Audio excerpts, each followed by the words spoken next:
सबसे पहले rice cultivation की फंडामेंटल लॉजिक को समझो। राइस यानी चावल प्योरली एक ट्रॉपिकल क्रॉप है। इसका मतलब है कि इसको ग्रो करने के लिए एक्सटेंसिव हीट और हाई ह्यूमिडिटी चाहिए होती है। स्लाइड में देखो, temperature requirement greater than 25 degree Celsius है। क्यों? क्योंकि फोटोसिंथेसिस और ग्रेन फॉर्मेशन के लिए राइस प्लांट को वार्म एनवायरनमेंट की सख्त जरूरत होती है। अगर ठंड पड़ गई तो ग्रोथ स्टंट हो जाएगी। इसके साथ रेनफॉल ग्रेटर देन 100 सेंटीमीटर्स लिखा है। राइस एक वाटर इंटेंसिव क्रॉप है। इसकी रूट्स को कांस्टेंट वाटर सप्लाई चाहिए होती है। यहाँ सॉइल टाइप का रोल क्रिटिकल हो जाता है। Notice the term clayey soil. Clay soil के पार्टिकल्स बहुत फाइन होते हैं, टाइटली पैक्ड। इस वजह से जब पानी इसमें डाला जाता है तो पर्कुलेशन यानी पानी का नीचे रिसना बहुत स्लो होता है। क्ले सॉइल एक्ट्स लाइक अ बोल।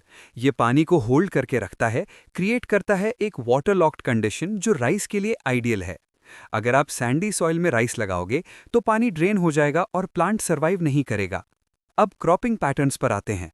वेस्ट बंगाल और असम में देखो, वहाँ ट्रिपल क्रॉपिंग इंटेंसिटी है। ऑस, अमन और बोरो, ये तीन अलग अलग सीजन्स में राइस ग्रो करते हैं। ऐसा क्यों पॉसिबल है? क्योंकि वहाँ नेचुरल रेनफॉल और वाटर बॉडी साल भर अवेलेबल रहती हैं। क्लाइमेट ह्यूमिड रहता है थ्रू आउट द ईयर। लेकिन जब आप नॉर्थ वेस्ट इंडिया, पंजाब और हरियाणा की तरफ देखते हैं, वहाँ क्लाइमेट सेमी एरिड है। वहाँ बारिश कम होती है। फिर भी वो मेजर प्रोड्यूसर्स हैं। कैसे? Through artificial irrigation. वहाँ राइस मेनली खरीफ सीजन में ग्रो होता है जब मॉनसून आता है, but heavily relies on ground water and canals. यहीं पर एक प्रॉब्लम आती है, इकोलॉजिकल इम्बैलेंस। पंजाब जैसे एरियाज में traditional flooded field method use होता है, जिसमें खेत को पानी से भर दिया जाता है। ये ग्राउंड वाटर को डिप्लीट कर रहा है। इसका सोल्यूशन है SRI, system of rice intensification. SRI में हम फील्ड को फ्लड नहीं करते, बस सॉइल को मॉइस्ट रखते हैं। इससे पानी भी बचता है और एरेशन होने से रूट्स हेल्दी रहती हैं, प्रोडक्टिविटी बढ़ती है। सो समझने वाली बात यह है कि राइस कल्टीवेशन सिर्फ सीड डालने का नाम नहीं है। ये हीट, सॉइल टेक्सचर और वाटर मैनेजमेंट का एक कॉम्प्लेक्स बैलेंस है। अब फोकस शिफ्ट करते हैं वीट पर। वीट राइस के बिल्कुल ऑपोजिट है। ये एक रबी क्रॉप है, मतलब ये विंटर सीजन में ग्रो की जाती है। इसकी फिजियोलॉजी को समझना जरूरी है। वीट को सोइंग के टाइम जब बीज लगाया जाता है, कूल टेम्परेचर चाहिए, 10 degree Celsius to 15 degree Celsius. अगर गर्मी ज्यादा होगी तो जर्मिनेशन फेल हो जाएगा। लेकिन राइपनिंग के टाइम जब दाना पक रहा होता है, इसको ब्राइट सनशाइन और स्लाइटली वार्म टेम्परेचर चाहिए ताकि ग्रेन हार्ड हो सके और मॉइस्चर सूख जाए। इसलिए हार्वेस्टिंग अप्रैल के आसपास होती है, जब गर्मी शुरू होती है। प्रेसिपिटेशन रिक्वायरमेंट देखो, 50 टू 75 सेंटीमीटर्स। ये राइस से बहुत कम है। पर सवाल ये है कि सर्दियों में इंडिया में बारिश कहां से आती है? यहां रोल आता है वेस्टर्न टेम्परेट साइक्लोन्स या वेस्टर्न डिस्टर्बेंसेस का। ये मेडिटरेनियन सी से उठने वाले स्टॉर्म्स हैं जो नॉर्थ वेस्ट इंडिया में विंटर रेन लाते हैं। ये हल्की बारिश वीट की टिलरिंग स्टेज के लिए अमृत का काम करती है। अगर ये विंटर रेन फेल हो जाए तो यील्ड ड्रास्टिकली गिर सकती है। अब मैप पर नॉर्थ वेस्ट इंडिया को देखो, पंजाब, हरियाणा, वेस्टर्न यूपी, ये वीट बोल है। Why this specific region? सिर्फ क्लाइमेट नहीं, यहाँ ग्रीन रेवोल्यूशन का इम्पैक्ट सबसे ज्यादा हुआ। 1960s में जब HYV या high yielding variety seeds introduce हुए तो उन्हें रेगुलर वाटर सप्लाई चाहिए थी। पंजाब और हरियाणा के पास पहले से डेवलप्ड कनाल नेटवर्क्स थे, जैसे भाखरा सिस्टम। इसलिए ग्रीन रेवोल्यूशन यहाँ सबसे पहले सक्सेसफुल हुआ। ग्राफ को ध्यान से ऑब्जर्व करो। 1966-67 के बाद वीट की यील्ड में एक शार्प वर्टिकल राइज है। इसे वीट यील्ड सर्ज कहते हैं।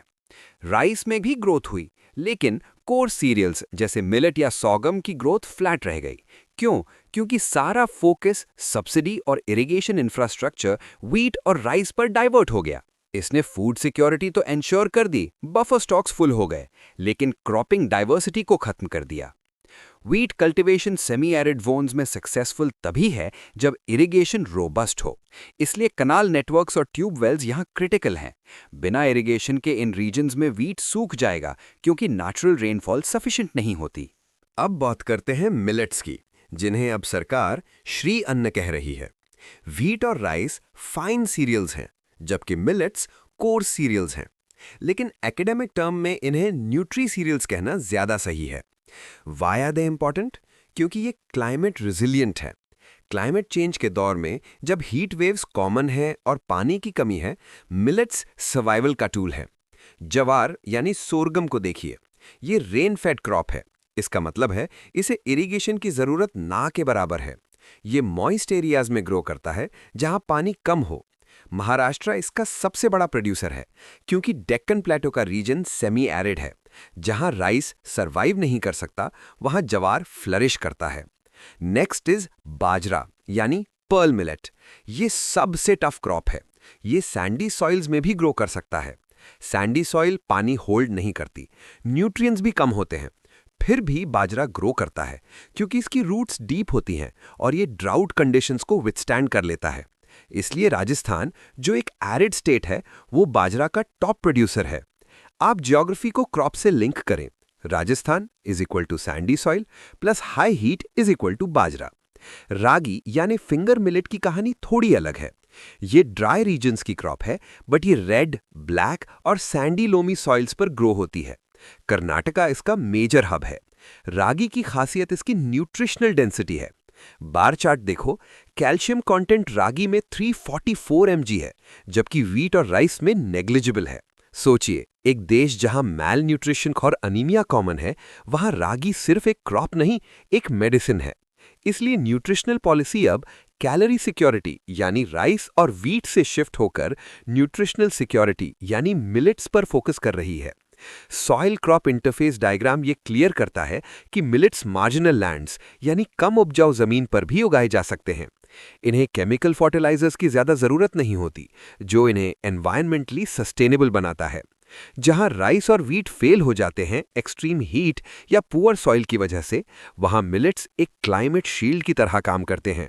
फार्मर्स की इनकम और फूड सिक्योरिटी दोनों को प्रोटेक्ट करते हैं। मेज यानी मक्का को समझने के लिए आपको इसकी डुअल यूटिलिटी को समझना होगा। जनरली क्रॉप्स या तो फूड होती हैं या फॉडर, लेकिन मेज एक यूनिक क्रॉप है जो फूड इंसानों के लिए, फॉडर जानवरों के लिए और इंडस्ट्री स्टार्च और एथेनॉल के लिए तीनों में यूज होती है। इस वर्सेटैलिटी की वजह से इसका प्रोडक्शन ग्राफ लगातार ऊपर जा रहा है।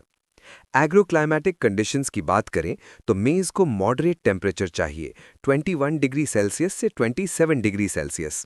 ये ना तो बहुत ज़्यादा ठंड बर्दाश्त कर सकता है, फ्रॉस्ट इसे मार देता है, और ना ही एक्सट्रीम हीट। ट्रेडिशनली ये खरीफ क्रॉप है, मॉनसून सीजन, लेकिन बिहार जैसे स्टेट्स में ये रबी विंटर में भी ग्रो किया जाता है। वाई बिहार? क्योंकि बिहार में विंटर्स माइल्ड होती हैं, फ्रॉस्ट नहीं पड़ता और वाटर अवेलेबिलिटी अच्छी है। ये दिखाता है कि कैसे टेक्नोलॉजी और क्लाइमेट मैनेजमेंट से क्रॉप सीजन्स को मैनिपुलेट किया जा सकता है। सॉइल स्पेसिफिसिटी यहाँ बहुत क्रिटिकल पॉइंट है। स्लाइड में ओल्ड एलुवियम यानी बांगर और वेल ड्रेन्ड सॉइल पर जोर दिया गया है।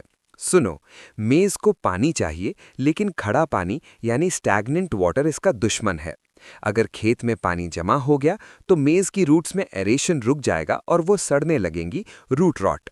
इसलिए मेज कभी भी उन नीचे एरियाज लोलैंड्स में नहीं उगाया जाता जहां पानी भरता हो। ये हमेशा स्लाइटली एलिवेटेड लैंड्स या अच्छी ड्रेनेज वाली सॉइल्स में लगाया जाता है। ये राइस के बिल्कुल ऑपोजिट है। राइस को स्टैग्नेंट वाटर चाहिए, मेज को well drained soil. Utilisation cycle diagram देखो। फॉडर डिमांड, स्पेसिफिकली पोल्ट्री और कैटल फीड, मेज प्रोडक्शन का एक बड़ा ड्राइवर है। जैसे जैसे नॉन वेजिटेरियन कंजम्पशन बढ़ रहा है, पोल्ट्री फीड की डिमांड बढ़ रही है और डायरेक्टली मेज की डिमांड बढ़ रही है।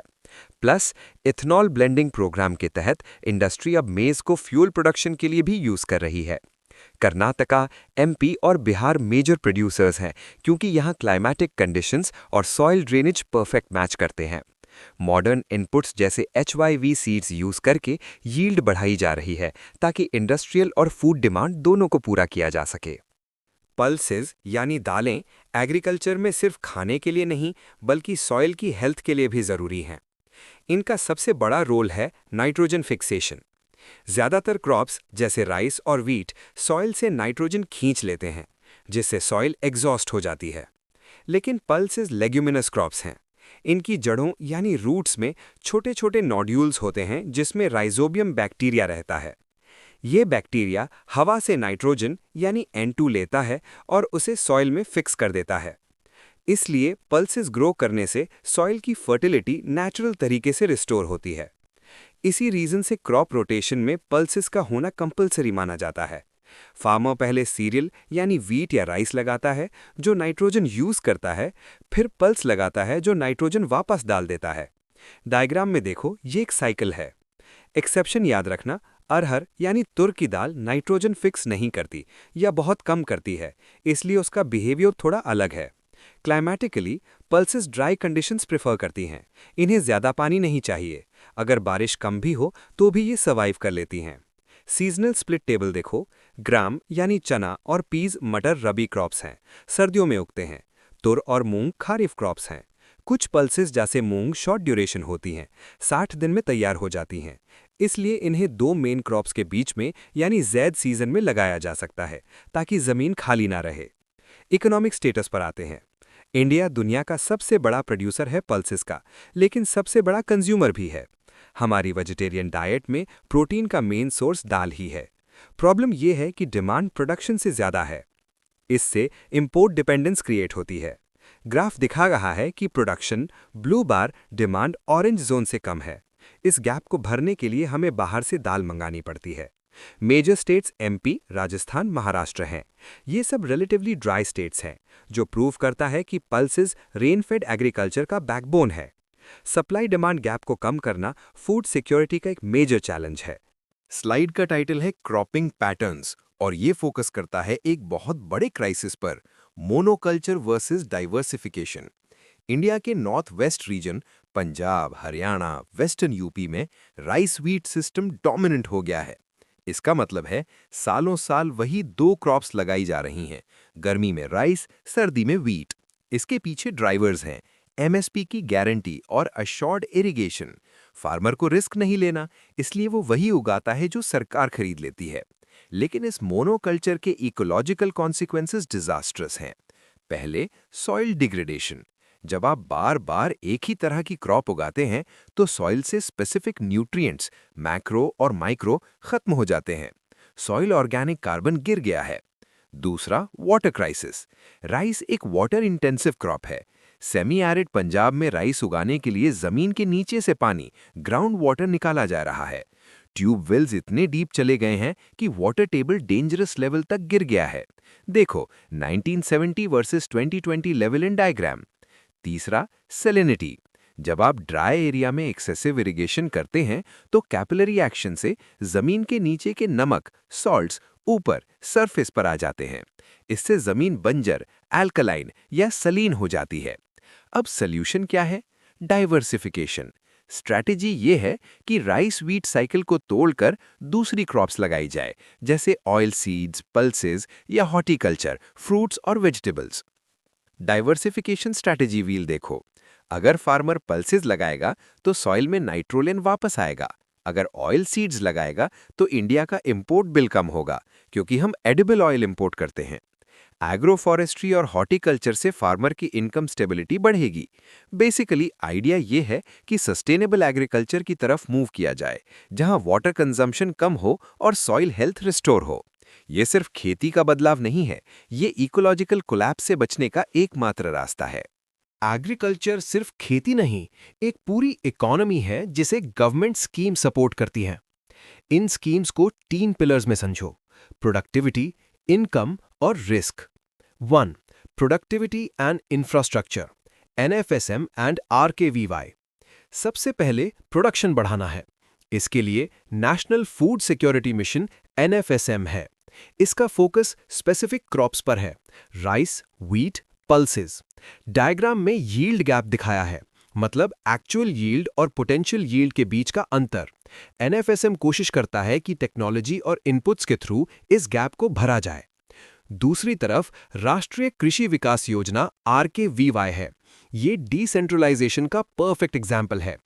पहले दिल्ली से प्लान बनता था, अब RKVY स्टेट्स को फ्लेक्सिबिलिटी देता है कि वो अपने लोकल कंडीशंस के हिसाब से प्रोजेक्ट्स चूज करें, चाहे वो वेयर हाउस हो, लैब हो या इरिगेशन पॉन्ड। ये one size fits all approach को खत्म करता है। 2. इनकम सपोर्ट, PM किसान। खेती में सबसे बड़ी दिक्कत है लिक्विडिटी, हाथ में पैसा ना होना। सोइंग सीजन शुरू होते ही फार्मर को सीड्स और फर्टिलाइजर खरीदने होते हैं। अगर पैसा नहीं होता तो वो मनी लेंडर के पास जाता है और कर्ज में डूब जाता है। पीएम किसान स्कीम इस साइकिल को तोड़ती है। ये डायरेक्ट बेनिफिट ट्रांसफर है। डीबीटी 6,000 रुपए सीधे बैंक अकाउंट में। Notice the timing. ये पैसा इनपुट खरीदने के टाइम दिया जाता है ताकि फार्मर इंडिपेंडेंट रहे और क्वालिटी सीड्स खरीद सके। 3. Risk mitigation, PMFBY. खेती नेचर पर डिपेंड करती है और नेचर अनप्रेडिक्टेबल है। बारिश, सूखा या ओले, हेलस्टॉर्म सब कुछ तबाह कर सकते हैं। यहाँ प्रधानमंत्री फसल बीमा योजना पीएमएफबीवाई एक अम्ब्रेला की तरह काम करती है। ये प्री सोइंग से लेकर पोस्ट हार्वेस्ट तक के लॉसेस कवर करती है। इसमें टेक्नोलॉजी का इंटीग्रेशन देखो। ड्रोन्स और रिमोट सेंसिंग यूज होते हैं लॉस असेसमेंट के लिए, ताकि क्लेम सेटलमेंट जल्दी हो और करप्शन कम हो। ये स्कीम फार्मर को एक सेफ्टी नेट देती है कि अगर क्रॉप फेल भी हुई तो वो अगले सीजन फिर खड़ा हो सके। फूड सिक्योरिटी का सिस्टम एक पूरी चेन है, खेत से लेकर थाली तक। इसको 3 स्टेप्स में डिवाइड करते हैं: प्रोक्योरमेंट, डिस्ट्रीब्यूशन और अब एक नया paradigm, nutrition. Number 1, procurement regime, the logic of MSP. खेती शुरू होने से पहले गवर्नमेंट मिनिमम सपोर्ट प्राइस यानी एमएसपी डिक्लेयर करती है। ये प्राइस फ्लोर है, मतलब मार्केट प्राइसेस चाहे कितने भी गिर जाएं, सरकार इस प्राइस पर फार्मर से अनाज खरीदेगी। ग्राफ देखो, मार्केट प्राइस वॉलेटाइल है, जिगजैग लाइन, कभी ऊपर कभी नीचे, लेकिन एमएसपी एक स्ट्रेट सेफ्टी लाइन है। जब मार्केट प्राइस एमएसपी से नीचे जाता है तब एफसीआई यानी food corporation of India enter करती है और इंटरवेंशन जोन में प्रोक्योरमेंट करती है। ये अनाज एफसीआई के गोडाउन्स में बफर स्टॉक बन जाता है, इमरजेंसी और डिस्ट्रीब्यूशन के लिए। Number 2, distribution network. जो अनाज एफसीआई ने खरीदा वो पीडीएस यानी पब्लिक डिस्ट्रीब्यूशन सिस्टम के थ्रू लोगों तक पहुंचता है। पहले ये यूनिवर्सल था, सबके लिए, फिर आरपीडीएस हुआ और अब टीपीडीएस है, टारगेटेड पीडीएस। टारगेटेड का मतलब है फोकस सिर्फ जरूरतमंद पर है। बीपीएल यानी बिलो पॉवर्टी लाइन और Antyodaya, poorest of the poor. Fair price shops यानी राशन की दुकानें वो फाइनल पॉइंट है जहां से सब्सिडाइज्ड व्हीट या राइस मिलता है। नंबर 3, पैराडाइम शिफ्ट यानी न्यूट्रिशनल सिक्योरिटी। अब सबसे इंपॉर्टेंट बदलाव आ रहा है। पहले हमारा गोल था कैलोरी सफिशिएंसी, बस पेट भरना, हंगर मिटाना। अब गोल है न्यूट्रिशनल सिक्योरिटी, बॉडी को न्यूट्रिएंट्स देना, क्योंकि इंडिया में हिडन हंगर है, पेट भरा है पर आयरन या जिंक की कमी है। इसलिए फूड पिरामिड बदल रहा है। ओल्ड मॉडल में सिर्फ राइस या व्हीट यानी कार्ब्स थे। न्यू मॉडल में पोषण अभियान के तहत डाइवर्सिटी है। बायोफोर्टिफिकेशन यानी ऐसा चावल जिसमें आयरन या जिंक आर्टिफिशियली नहीं बल्कि ब्रीडिंग के थ्रू बढ़ाया गया है। श्री अन्ना जो नेचुरली न्यूट्रिएंट डेंस है। डाइटरी डाइवर्सिफिकेशन यानी मिड डे मील और आंगनवाड़ी में अब सिर्फ दाल चावल नहीं बल्कि फोर्टिफाइड फूड और वेजिटेबल्स पर जोर दिया जा रहा है। इंडिया का फूड सिस्टम अब क्वांटिटी यानी फूड सिक्योरिटी से क्वालिटी यानी न्यूट्रिशनल सिक्योरिटी की तरफ बढ़ रहा है ताकि एक स्वस्थ भारत बन सके।